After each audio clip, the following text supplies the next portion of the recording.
هەردوو سەرۆکی هەرێما کوردستان عێراقی مەسعود بارزانی گوت ئەنجامدانا ڕیفراندۆمی ناهێتا پاش ئێخستن لێوی گوتە ژمارەکە ئەندامن کۆمەڵن جڤاکە سڤیل ئەگەر ئەمریکا و نەتەوێن ئیگرتی زەمانەتە ڕەوشەک باشتر بدەن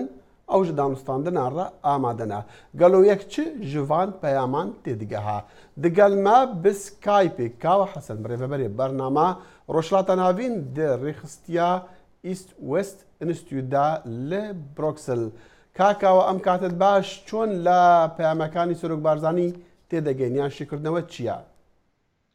Em katet baş kak dexîl zor spas bo em çapêkewtine. هەڵبەت لەوە ئەچێت مەبەستی کاک مەسعود لەو کۆبوونەوەی ئەو پەیامانەی گەیاندوێتی شیکردنەوەی دید و بۆچوونی خۆیەتی سەبارەت بە پرسی ڕێفراندەم و لە هەمان کاتا هەوڵدان بۆ ئەوەی بڵین بەرەی ئەوەی کە دەنگ بە بەڵێ بدا بۆ ڕێفراندەم پتەوتر بکا و بەیەسر بکات. لەوە ئەچێت مەبەستەکەی کاک مەسعود لەو پەیامە لەو کۆبوونەوەی ئەوە بووبێت. باشە کاکاوە ئێمە دەزانین کە ڕاپۆرتەکەشمان بینی کە وەفدی هەرێم لە بەغا گەڕایەوە دیارە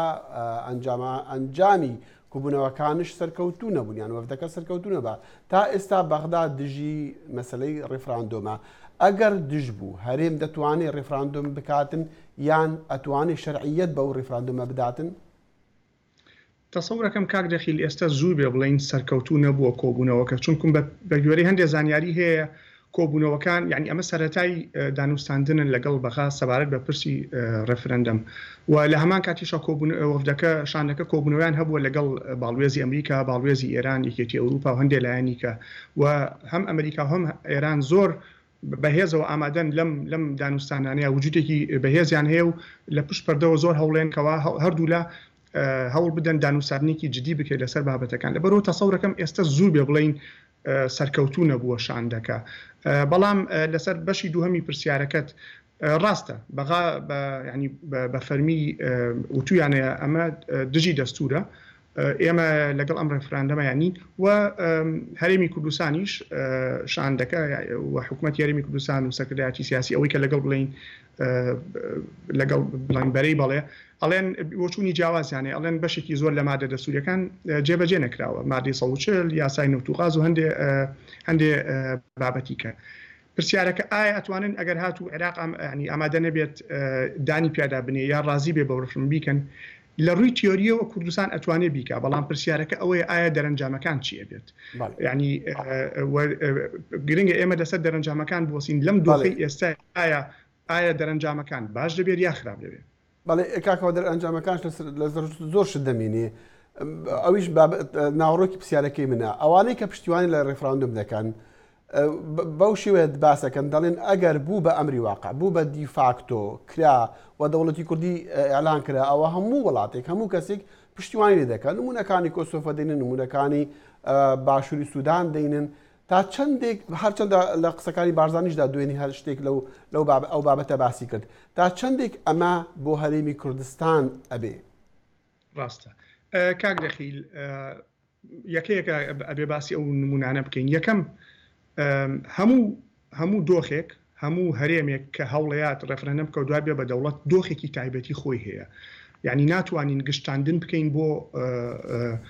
یعنی بڵێنەوە نیە حاڵەتێکی دیاریکرا و شوێنێکی دیاریکرا وەربگرین ئایا کۆسۆڤۆ بێت ئایا سوودانی باشوور یا هەندێک